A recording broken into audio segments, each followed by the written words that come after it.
Thank you very much, Gail. I am delighted to be back with you guys this year. As Gail says, I'm an assistant manager at Grant Thornton within the People and Change team, and formerly I was an independent consultant as well. So for quite a while now, I've been working with organisations to help them build their employer brand, which basically just means how they attract people like you guys to want to work for them. As part of that, I suppose I have got to see the other side of the coin around what organisations like Grant Thornton and others who we would consult with look for whenever people apply into the organisation, and what types of things they'll be looking for specifically on LinkedIn and other places as well. And so hopefully I can share some of that with you today and help you guys to create your LinkedIn profile. Today is very much going to be an introduction to LinkedIn. So for those of you who maybe don't have too much experience of LinkedIn or who want more of a refresher, I know I definitely need a refresher from time to time. So really this session is for anyone who wants to improve their presence on LinkedIn with view to getting your dream job after university. So we will be running an advanced LinkedIn session as well, so please do join in with that if you want to tomorrow morning. I know some of you will already be signed up for that, and we will also be running some LinkedIn profile reviews, which I'm sure you'll be able to get more information on how to get involved with those from the careers team as well. So quite a lot going on in terms of helping you build your LinkedIn profile, but all very, very important. And I suppose in the age of social media, lots and lots of emphasis is placed on social media and how we perform from a branding perspective. And whenever I say branding perspective, I mean personal branding. So how you present yourself out there in the talent market is really, really important. So yes, that's a bit about me. I did go to Ulster University myself. I studied law and marketing, so a bit of a mix, but it was always nice to get away from the books and the reading of the law school and over to the creative side of the marketing department, which was great. I went to McGee. So very, very informal session today in terms of if you have any questions, please feel free to pop them in the chat. One of us will be keeping an eye at all times to see if you have anything you'd like to ask, and there will be bits and pieces of opportunities throughout to ask your questions as well. So please feel free to ask whatever you want. If there's anything you're wondering, the chances are someone else will be wondering it as well. So do pop that question into the chat. So what I always like to do first and foremost is get an idea of where we're all at with LinkedIn. So I am going to ask Gail just to pop a poll up for me and just ask you guys if you have a LinkedIn profile or not. Can see starting to respond already. That's great.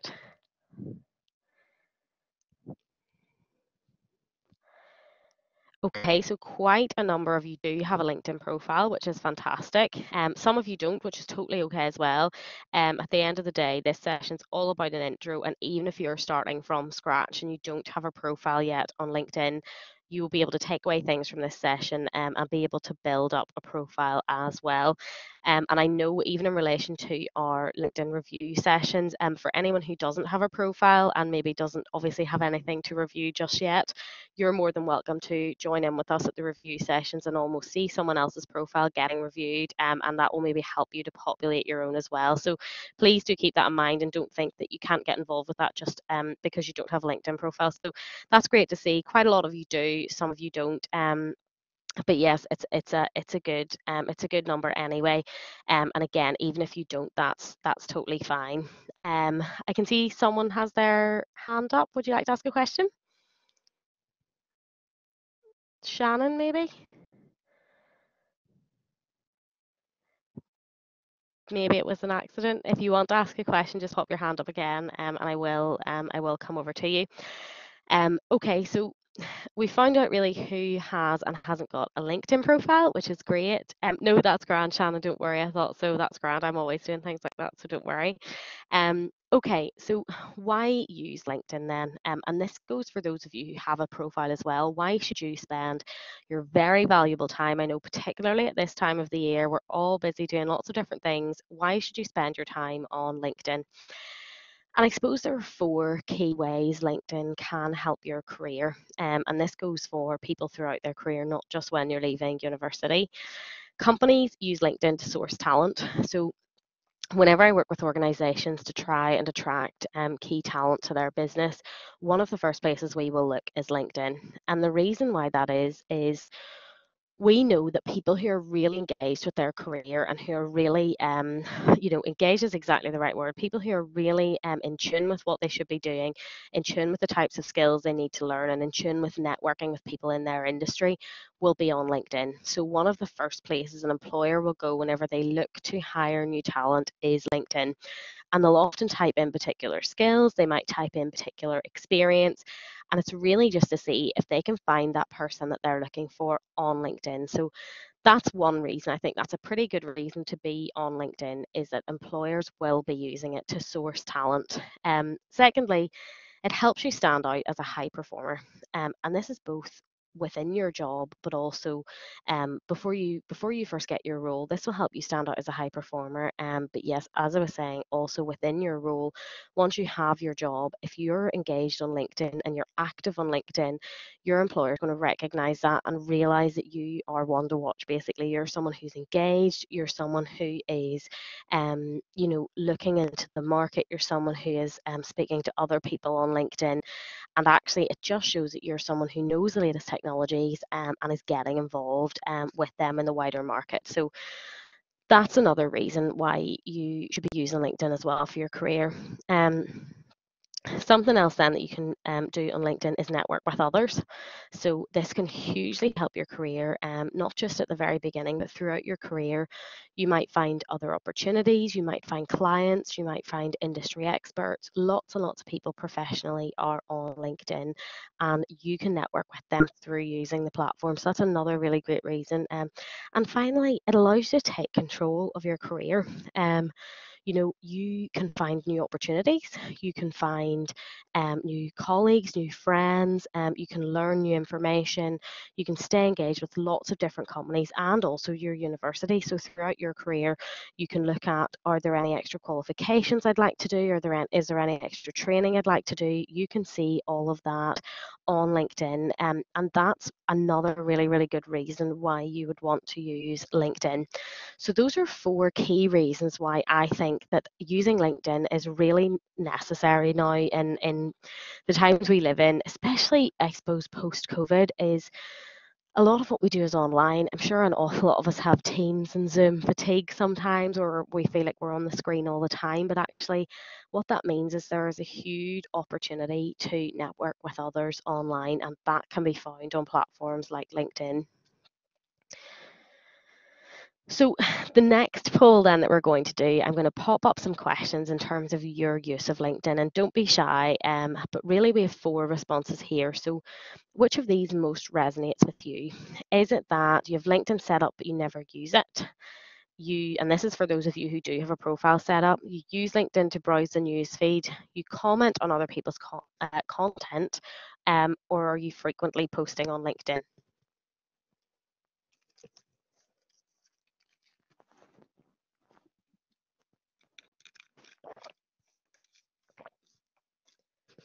Okay, so a few responses coming in, which is great.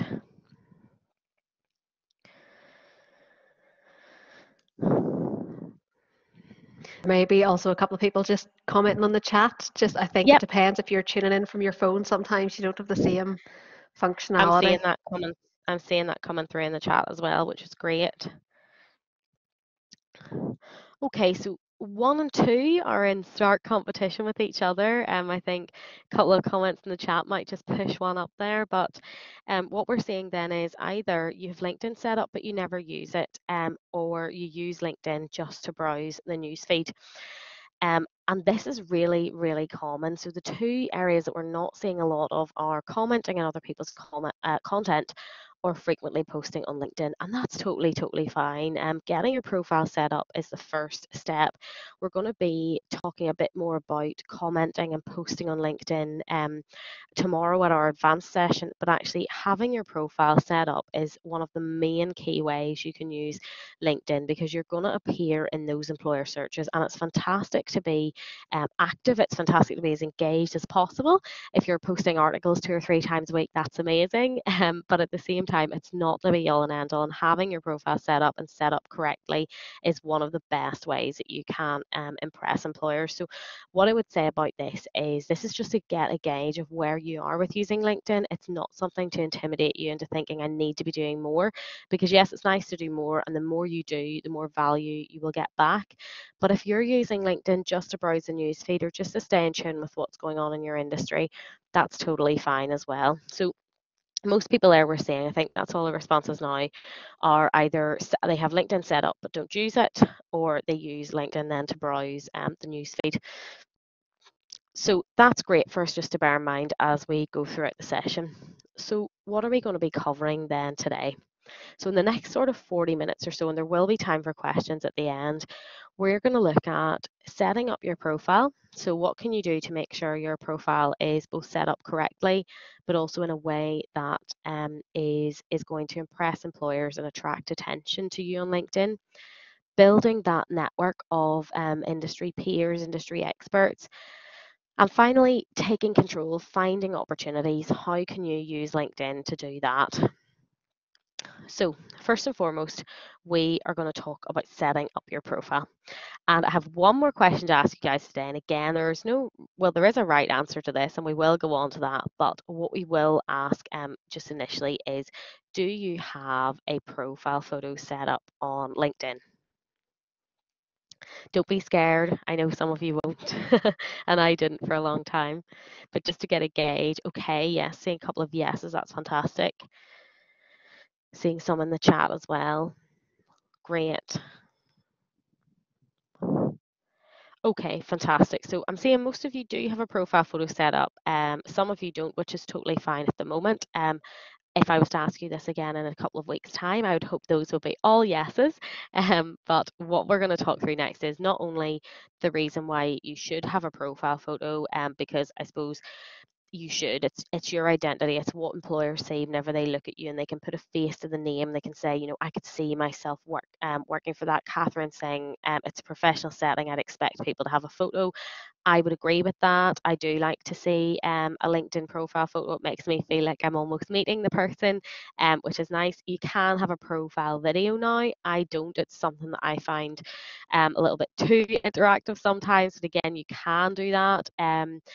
But really, what's important is not only that you have a photo uploaded, but that you have a good LinkedIn photo, a good professional photo. So we're going to talk about then, what does the perfect LinkedIn profile photo look like? How do you have a photo on your LinkedIn that creates a good impression for an employer about you? So the first thing is it should look professional. So your photo should look like something that you would expect in a work setting. And I'm going to show you a couple of examples on the next page of my own, one that I used to have and one that I have now.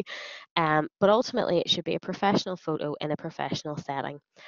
But, and this is a big, big but, it doesn't need to be professionally taken.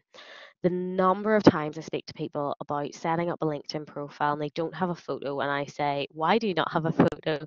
And they say, oh, I don't have a photo shoot. I haven't had a photo shoot. I don't have a recent one. It's very expensive. I don't like having my photo taken.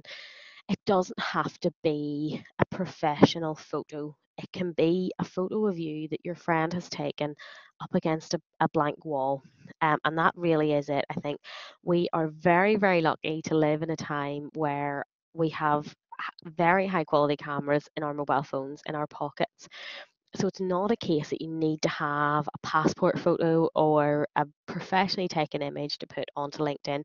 Some people do, and that's totally fine. I actually do now because it is something that I take a lot of pride in and something that I take quite seriously.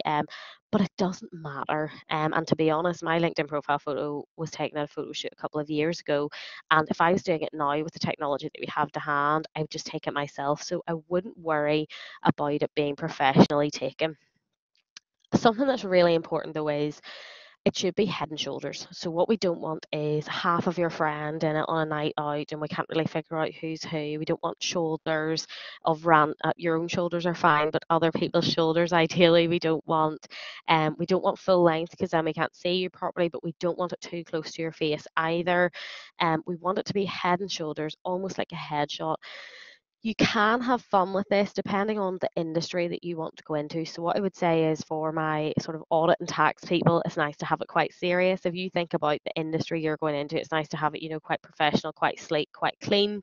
If you're going into maybe technology or the creative industries, you might want to do something a little bit more fun or think about the editing of it. So, make that call yourself based on your industry. And if you are struggling with that, or you're not quite sure if you're going down the right sort of theme or mood or feel for your photo, have a look at other people in your industry. So just look, if you're trying to be an audit trainee, for example, type audit trainee into LinkedIn. It's a great way to have a bit of a cheat and look at other people's profile and see what their photos like, and goes for the whole way through the profile. You can have a really good look in there. So don't worry about it being professional, but do professionally taken, but do try to keep to the head and shoulders. Make sure you can see your face nice and clear. So as again, the person feels like they're meeting you, like they would recognize you if they met you out and about. And don't repurpose another photo. I know it's really, really tempting just to like cut yourself out of a wedding photo. Or one of my bugbears on LinkedIn, and I'm always cautious about saying this because I know that a lot of people do this, but graduation photos, ideally not. Ideally, we would want yes, at your graduation, but you can probably take the cap and gown off. We can probably have it just with you in your nice professional outfit, so as employers can see you as an employee, as someone who will come into their organisation. It's all about that, I guess. It's all about them recognising you and thinking, yes, I can see that person in my workplace. So if you could make it as close to that as possible, where an employer could just imagine you coming to life in their workplace, that's what we are trying to get at. That's what you want to do with your profile photo. And again, with our review sessions, this is something we can look at as well. If it's something that you do have on your profile, is your photo as well.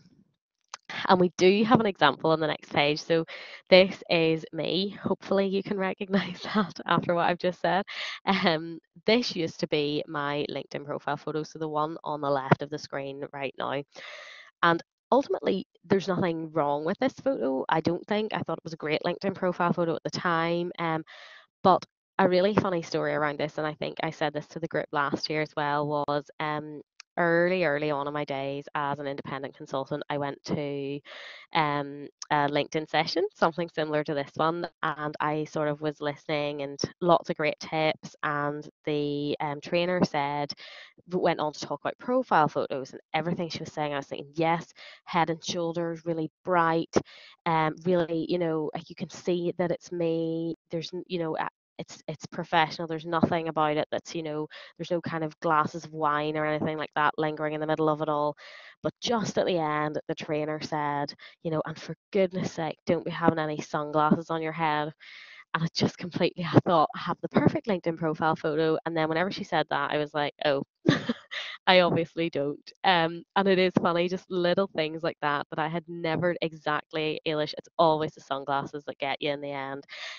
Whenever I thought I had a great photo, I would have said, if you had asked me, yes, I think my LinkedIn profile photo is great.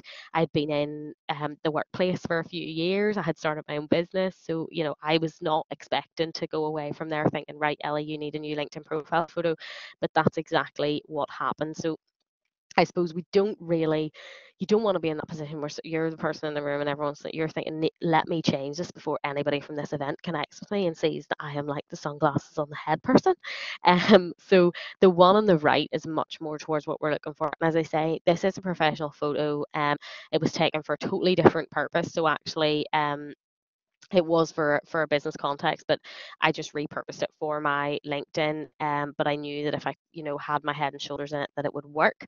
So you don't need to have it professionally taken, but just that kind of an idea where you can have a business background, You can have just a plain background. What you can even do actually online now is remove your background. So if you have taken it against a wall or wallpaper that perhaps you're not that keen on, I would say lighting is probably more important than background, because even if you take your photo up against your lovely floral wallpaper, because you've got good light coming down on your face, you can actually remove that background online as well. And that's a good wee trick. Is I think there's a website that you can use, remove.bg, and I use this for everything all the time to remove backgrounds. And you can basically, if you put your photo into that, it'll take out the background, and you can then download it and add it into white and just put it onto LinkedIn as if it's just a white background. So that can be really helpful as well. So always prioritize your light over your background, because that can be changed, but the lighting can't necessarily be changed too much after the photo has been taken.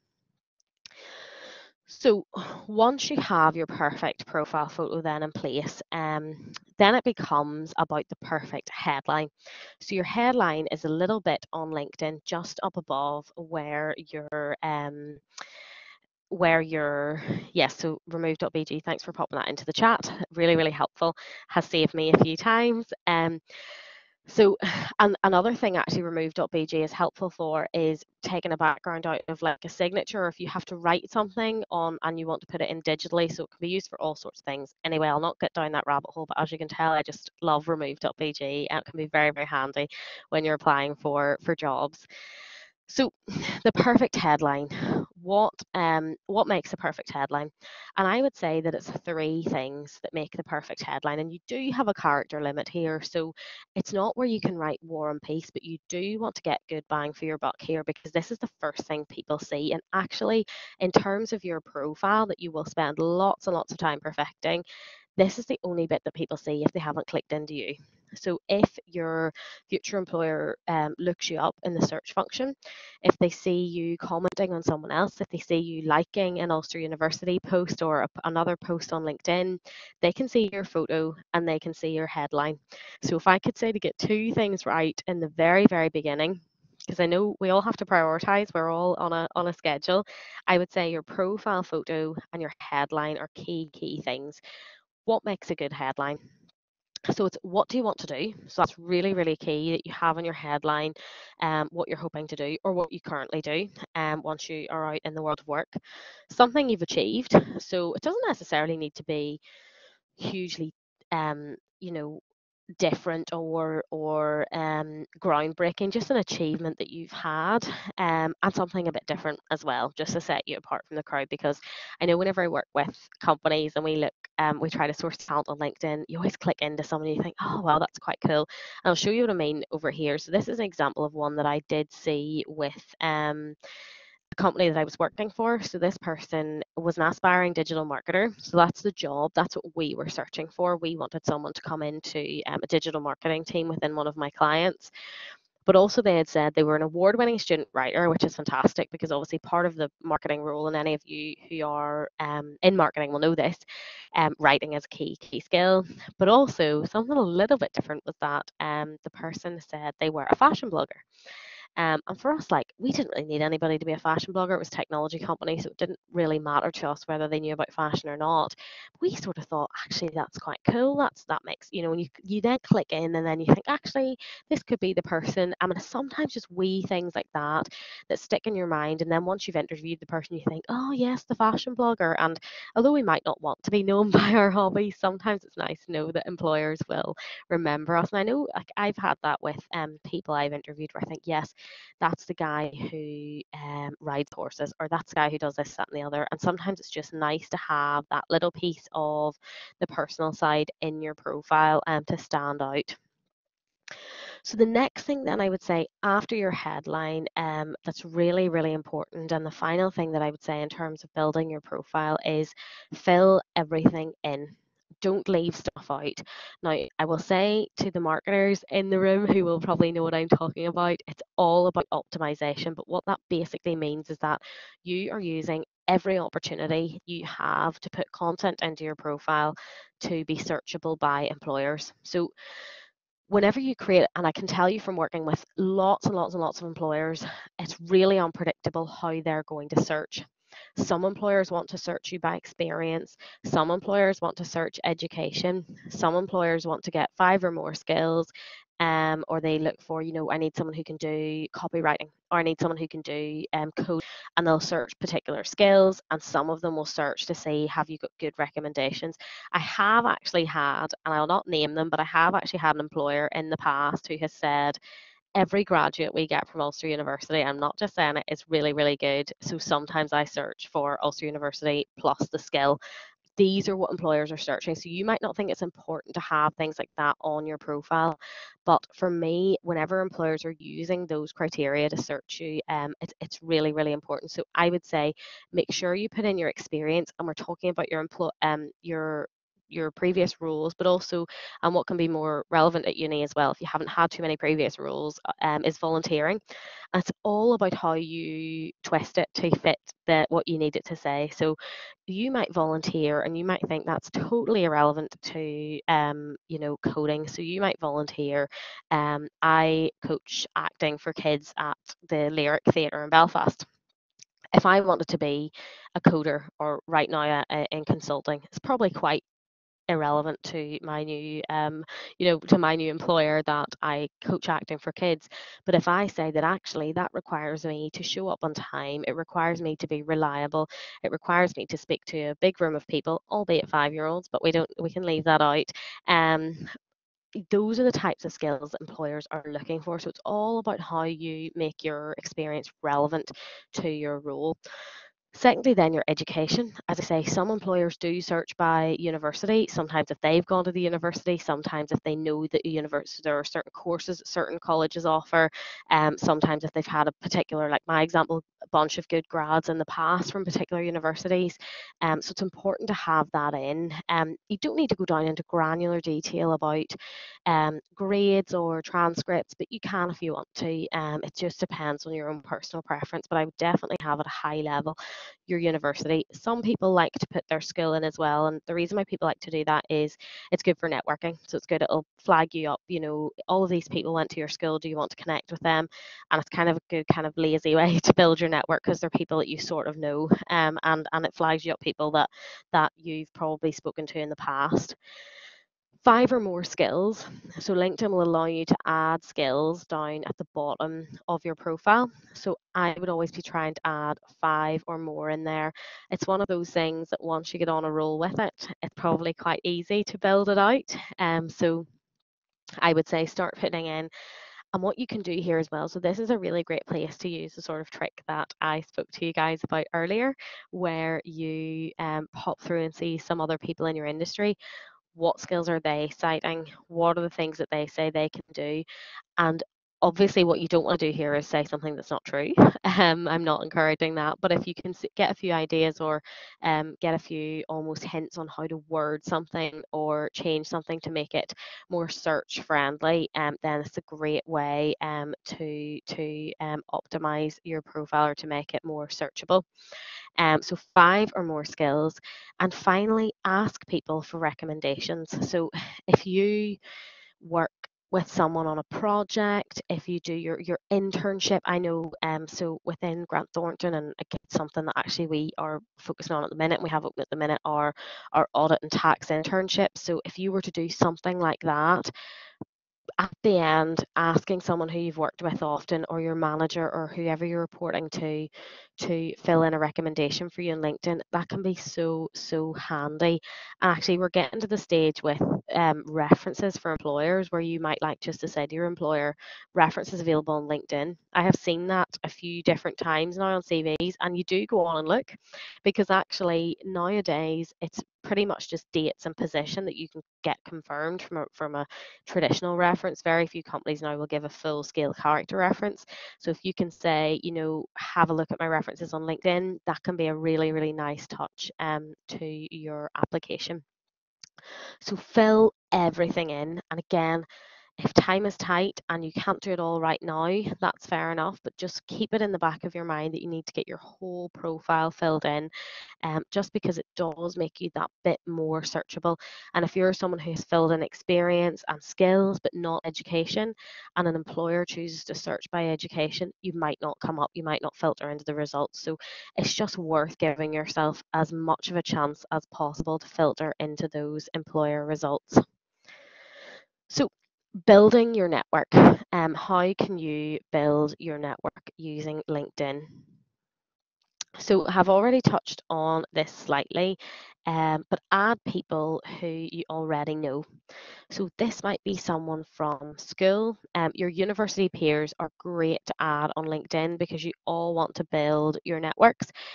So what I'd be saying to all of you guys in this session, connect with each other, schedule those coffees, start to build your network, because those people who you go to university with and school as well, as I touched on, those people will become your industry peers, and your work peers. They might not work in the same company as you. Sometimes they don't even work in the same industry. But the bigger your network and the more people you know throughout your career, it's invaluable. It's really, really invaluable to have a huge kind of network of people who you can call on for help, who you can call on just for coffee if you're stressed, or who might even know a little bit more about something than you. So like in my job, I have calls to call on technology experts. I have calls to call on change management experts, and they're all people that I can just, because I have them in my network, some of them from university, I can call them up and say, would you have 5 minutes to discuss this with me? Once you have them on your LinkedIn, you just build that relationship from there. It doesn't need to be someone that you speak to every day. It doesn't need to be someone that you have a huge amount of contact with. It's just more so that you're in each other's network, and that you can see what's going on with each other from month to month, can really just help to keep you connected. The second thing then is add people once you meet them. So that's really, really easy. So after an event, I was at a networking event on Friday at the Culloden, and actually it was my first in-person networking event in a very long time. It was very, very nice. But I was making a mental note of the few people that I spoke to. There's nothing wrong with doing this on your mobile phone or a piece of paper. I've seen myself doing that. Now, I did only meet 2 or 3 people on Friday, so I did manage to keep them in my head. I'm still young enough that I can keep the names in my head. But I'm aware that that skill is probably wearing thin. But if you don't, if you're worried that you'll forget, write it down on your phone. The beauty of networking events is that generally, if you're online, you'll be able to see people's name come up on their Zoom, Teams, Collaborate, what have you.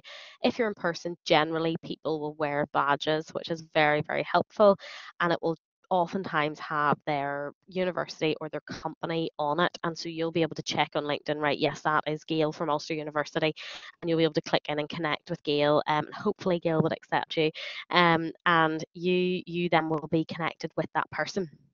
So add people once you meet them. And it's also a really great way to say, oh, yes, I met you on Friday. You can add a little note with your connection request. And actually, that means that that person's more likely to accept you as well. And finally, that brings me on to personalize your connection requests. So whenever you add someone on LinkedIn, on your phone sometimes, and this is a little bit annoying because I know most of us do things on our phones nowadays, but you just connect and it sends a person a connection request. You can go in and change your settings, so I would advise doing that, where if you go to the little dot dot dot beside your profile, it will offer you to add a note.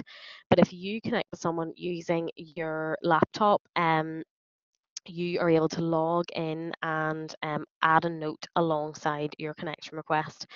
And that is really, really useful, because if you're connecting with someone that you already know and know well, the chances are they'll just accept you. But if you're connecting with someone that you've only just met or someone that you don't know particularly well, it's really, really nice to add a note. So I have had a couple of people ahead of this session have added me on LinkedIn and have said, hi Ellie, I'm attending your session on Tuesday afternoon. I'd love to connect. I immediately know who that person is. Whereas if someone adds me and I don't know them, I might accept them if it's someone that I want to be connected with. But if it's someone and there's no kind of context and I don't know who it is or how I know them, chances are I'm not going to connect with that person, simply because I'm not sure why I would want to. And I don't mean that in an awful way, but it's more so that you don't understand why you guys would want to be part of each other's network. Whereas if you put in a personalized connection request and you say, hi Gail, I was speaking to you at the Culloden on Friday. It was great to chat about XYZ. Have a lovely weekend, or hope you had a lovely weekend. Ellie, that then makes that person go, oh, yes, that's that person. Yeah, and I know them. And even if they don't fully remember who you are, they're thinking, well, yes, I was at the Culloden on Thursday. I would do it with speakers. So at that networking event from last week, I added all of the speakers on LinkedIn and I said, hello, Sarah, found your talk inspiring this morning. I'd love to stay connected and be in each other's network. That person is much more likely to accept me, particularly because speakers or guest lecturers or employers from job fairs, they're busy people. They have lots and lots of people in their network, and they generally don't want to expand their network to people that they don't know. So if you go on and you're able to say, this is how I know you, it's much, much easier to connect with the person and for you to find common ground with them. So when you're building your connections, I would say key things are add people that you already know. So people from your school, people from uni, add people once you meet them. So once you've met someone, as we said, send them a LinkedIn request. And finally, personalize connection requests where you can. So again, if it's your brother-in-law and he's going to know who you are, that's fine, send the request. If it's someone that you've only just met or you don't know, but there's a reason why, that's a really good question, Eilish. I'll come back to that in a second. Um, but they won't know why you're connecting with them. Give it some context. So Eilish has asked about following people. So should you follow people that you do you follow someone to add them? So the answer to that, Eilish, is no. You would click connect. Now, some people do have, and I think I have, I'm sure someone will be able to tell me in the chat, but I think I have follow beside my name. That's a setting. That is really to get, so people would have that as a setting, because for me, I would post a lot of content in this space, so around employer branding, around employers being able to raise their profile, around sourcing talent. I would post a lot of content in that space, so I would have people who want to follow the content and want to read the content, but who I might not necessarily know or want to be connected with. So that's follow is an option for people basically to see your content and read your content, but without you being connected with them, so you don't see their content necessarily. And then once you sort of build a relationship, you might connect with that person. And you can choose whenever you set up LinkedIn, do you want to be followed or do you want to be connected with? I have follow set up simply for that reason, as a lot of people do follow my content who I might not necessarily benefit from being connected with. But if someone has follow, they will still have the little dot beside that, and if you click that, you will still be able to connect with that person. So anyone from the session today, please feel free to connect with me. You'll be able to do it if you click dot and connect, and obviously I'll be expecting lots of lovely notes from you in the connection request. But no, following doesn't connect you with someone, but it does mean that you will see their content. So it's completely up to you. Do you want to be actually connected with this person, or do you just want to see the content that they're posting? So sometimes you might see an industry leader like Sarah Davies or Ariana Huffington, and you might be able to follow them because ultimately you don't need to be connected, you just want to see their content. The other point that brings me around to is you do have a maximum number of connections on LinkedIn. Nobody panic, because it's 30,000 people, and I can't imagine me ever being connected to 30,000 people on LinkedIn. But that is why certain people do keep their networks quite compact, and why sometimes you do need to add a note to get into people's network, because they know they have that limit. I can tell you now, I'm nowhere near that limit, maybe one day. But people like Sarah Davies, Ariane Huffington, you know, celebrities, that's a great question, even. I will come back to it in a wee second. They have reached their connection limits, so you can only follow them. But sometimes whenever you can follow people on their profile, you can connect in, and that's an example of that can be seen on my own profile. So to go back to Eve's question, can you remove connections? The answer to this is yes, you can, but it is a bit of a pain. So if you really don't want to be connected with someone anymore, so if you're connected with me and I'm doing your head in with all of my posting, and you think, no, I don't want to be connected with that person anymore, you can disconnect from me. So you can go out, but you have to click into your network. You have to find me, you have to click, I don't want to be connected with this person anymore. I'm not sure of the exact language. Are you sure? Yes, I'm sure. Are you really sure? Yes, I'm really sure. And then you click yes. So it is a bit, it's not like where you can just X and just disconnect from all of these people. It is more of a process than connecting, I think is what I'm trying to say. So you can absolutely disconnect from people on LinkedIn, and people can disconnect from you as well. Might be worth saying for any of my entrepreneurs in the room, if you are using LinkedIn as a sales tool, which I have, and it's very, very useful, depending on how you approach that, people can disconnect from you. So just be wary of that. But yes, you can disconnect from people on LinkedIn eventually. So if you decide that you're not keen on somebody that you've maybe accepted, or you accepted by accident, it can be done. It's not an easy process, but it can be done. What I guess I'm saying is, if I had gotten 30,000 and I needed to get rid of 2 or 3,000, it's probably going to take me days and days and days to get all of those people off my LinkedIn. All right, so finally then, finding opportunities on LinkedIn. So how can you use LinkedIn proactively to take control of your career and find opportunities? So the first key thing you can do on LinkedIn is LinkedIn job search. Very, very simple.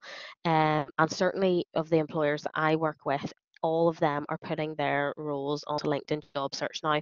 The great thing that I love about LinkedIn Job Search is it's a very nice format, and it's a standardized format. So all of the jobs will be in a similar set out in a similar way. And what that is you'll have the title, you'll have the company, you'll have the job spec or description, which is what you would see in a normal job ad.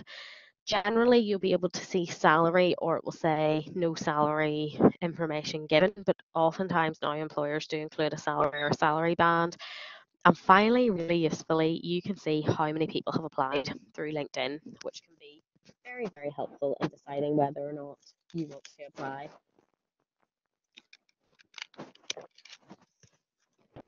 Um, I just had to take a drink of water there, sorry. So seeing how many people you want to, or how many people have applied. So that's what I love about LinkedIn Job Search. You can apply through the platform. You can use your profile to apply, or you can upload your application depending on the employer setting without ever having to leave the platform. So that's just really, really handy. If you're not a fan of the platform, you can also then use the wording of the job. You can paste the title and employer into Google, and you'll be able to find the job probably on the employer's website. But LinkedIn Job Search will just give you everything in the one place, and it will be all set out in a standardized way.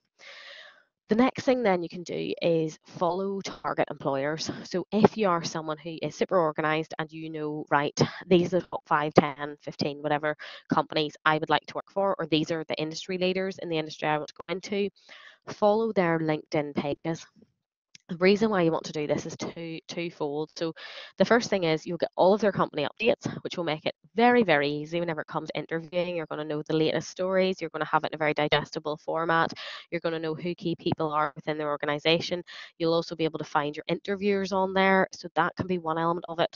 But secondly, and very, very basically, they will post their open opportunities on their LinkedIn page generally.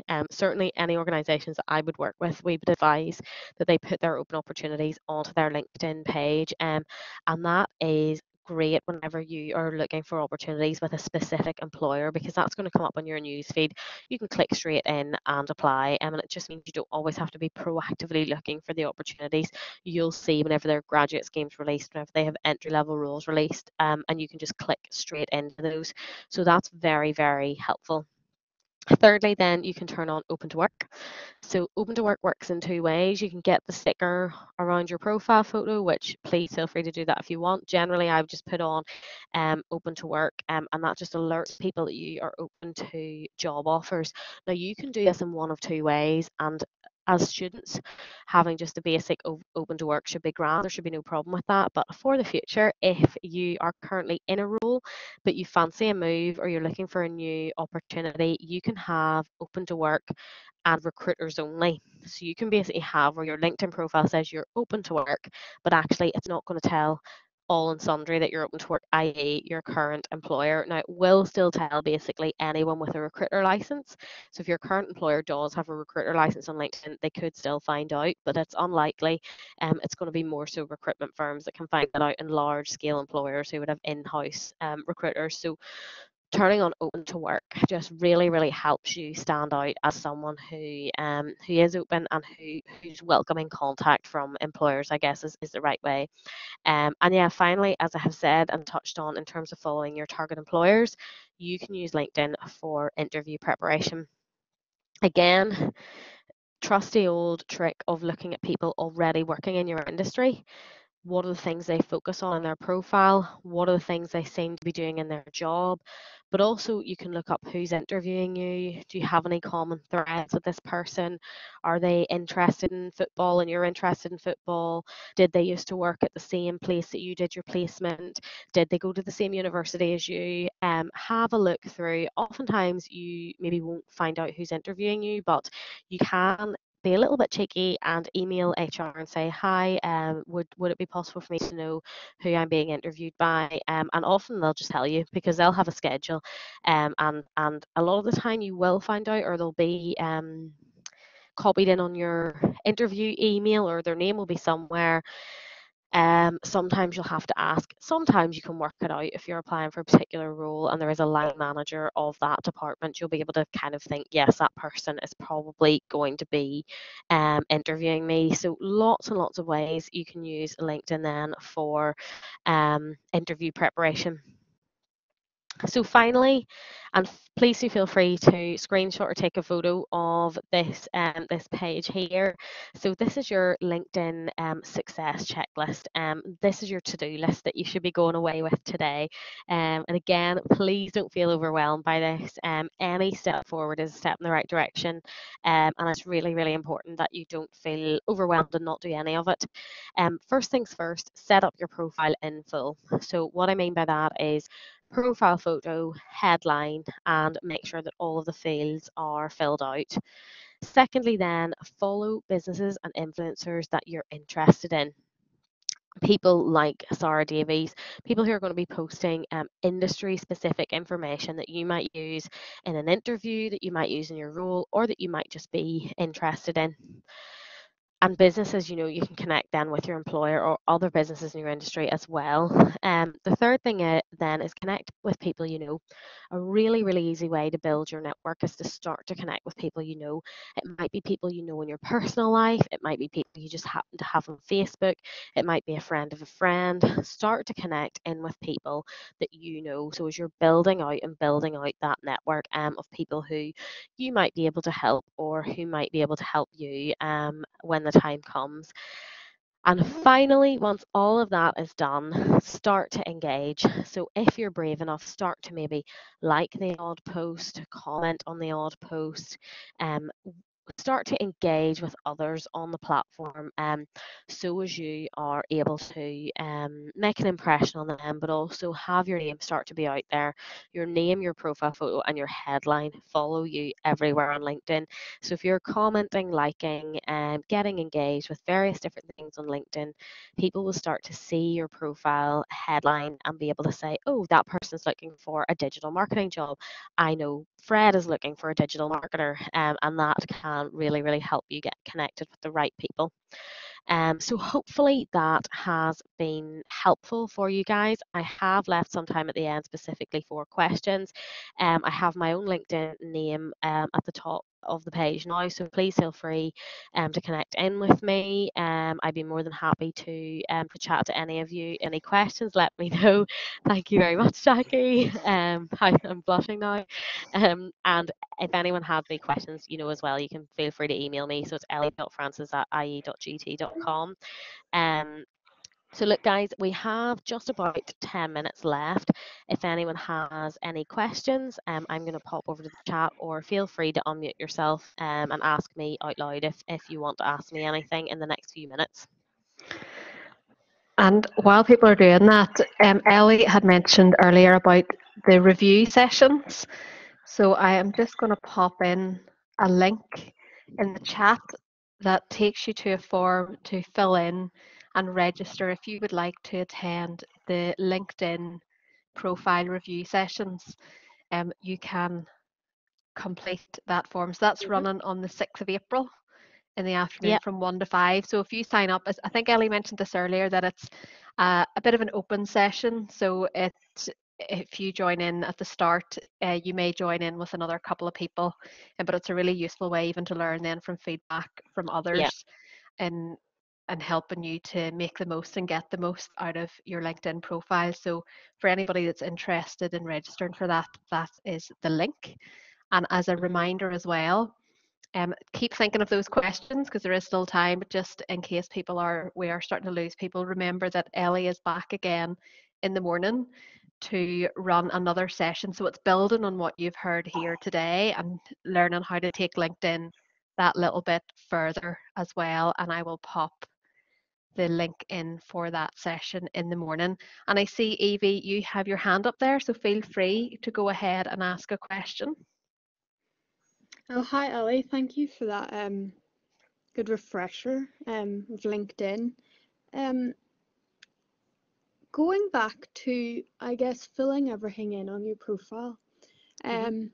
I've recently updated my CV, so I've got like all of that information there, and I guess I'm just wondering how much of it to put onto my LinkedIn then.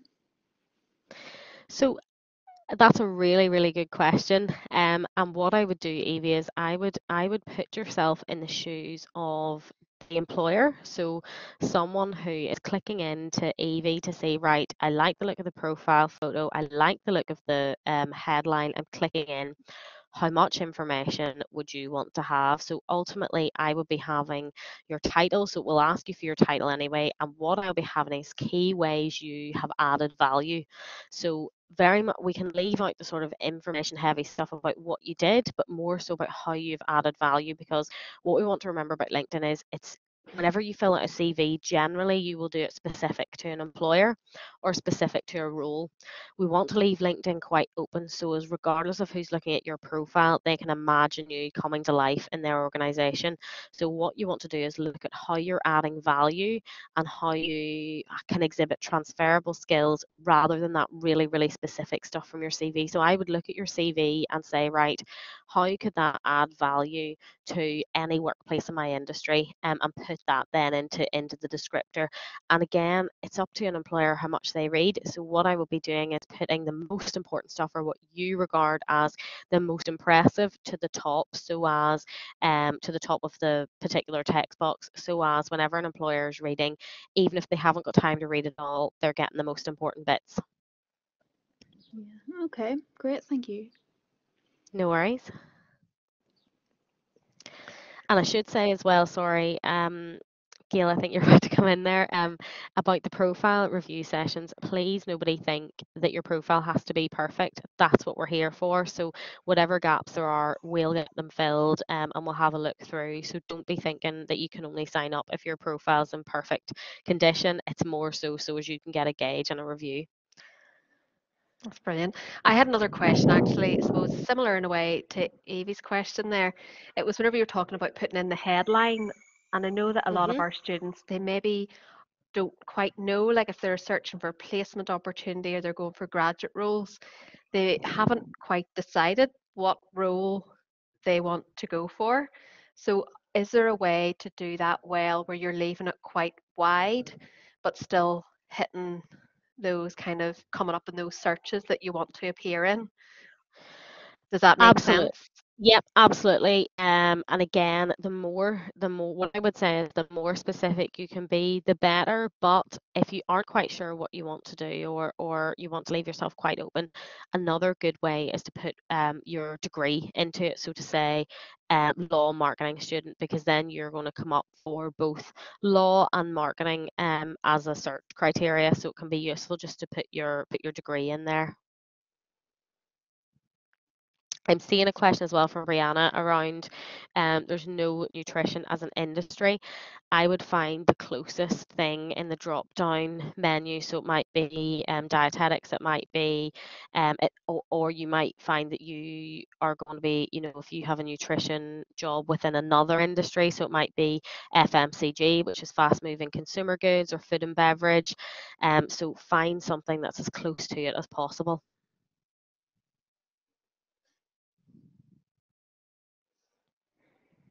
Thank you. I'm just saying there, Francis, just about the B code, so trying to register on that form.